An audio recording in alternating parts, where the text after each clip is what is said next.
Hi, this is Carla with Villa Bella Home, and this is step 2 of preparing to repaint, touch up any surface that is either stained with a sealer on it or a painted surface and I want to redo it, touch it up, change the color.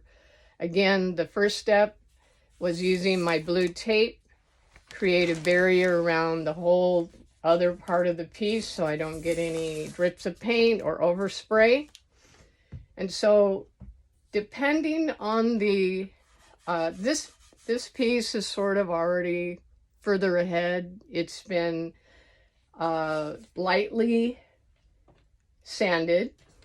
You could also lightly sand with 80 grit or 100 by hand. And what you're trying to do is to create a dull finish, not necessarily take off all the paint to the wood. That is something to avoid unless it is so dry and so peely cracked, it must come off.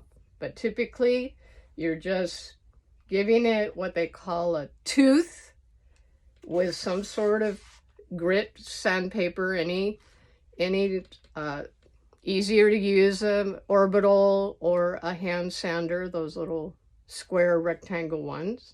And you're not putting a lot of pressure all the way around. You're watching to see if you have scuffed the whole surface. Once you scuff the whole surface, you can run your hand on. You could add spackle if there were flaws, and that would require drying and then lightly sanding again. But in this case, the area is ready. Wipe it off because there's a little dust with a rag.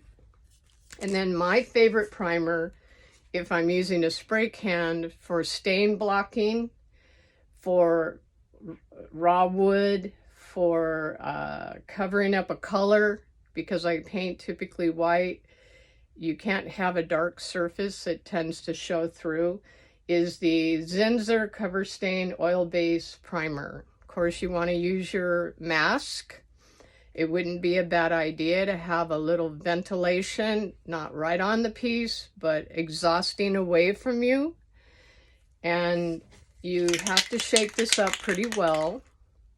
And then typically, as the instructions say, from about 12 inches, you would spray, lift up, spray, lift up, spray your whole surface.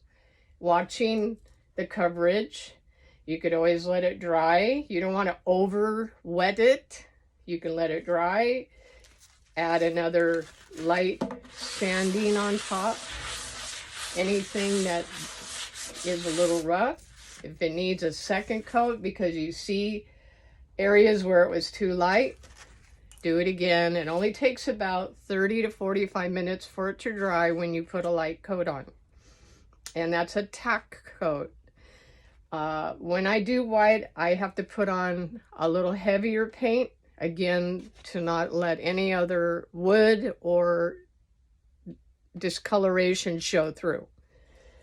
Okay, that's step 2. If I were, one last thing, let's just say I'm trying to touch up this little area on a table surface. I'm going to take, now, let's say it's about the size of this ring. I will get out a piece of paper, cardboard, or any kind of barrier, and I would cut a hole.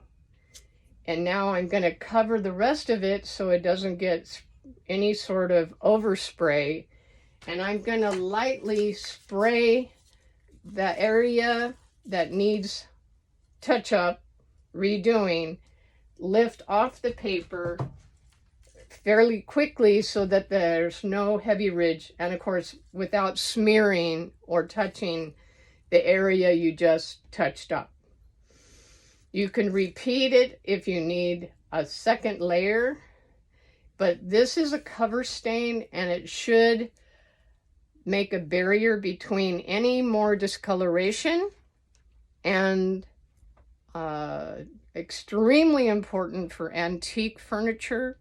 Woods like walnut, oak, mahogany, cherry, and in some cases maple are tending to stain and need extra coverage because of the acids or the age of the wood and a certain kind of reaction it has when you are putting, in most cases, paint and then following water base. Okay, so that's step 2.